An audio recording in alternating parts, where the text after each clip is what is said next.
shaqo qaran oo xataa madaxweynihii ka qayb galay dhalinyarada waa u mahad celinaynaa hooyooyinku waa u mahad celinaynaa hadda khabiis kasta caaday noo tahay aan nadiifino waddankeena wax kastana aan barno waxa la yiraahdo iskaa wax u qabso guud ahaan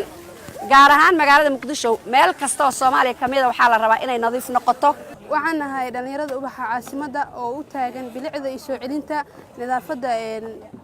caasimada maanta waxaan joognaa degmada Warta Nabadda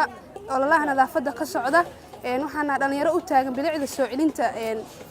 caasimada Muqdisho aad iyo aad ayaan mahad celinahay madaxweynaha oo nagala soo qayb galay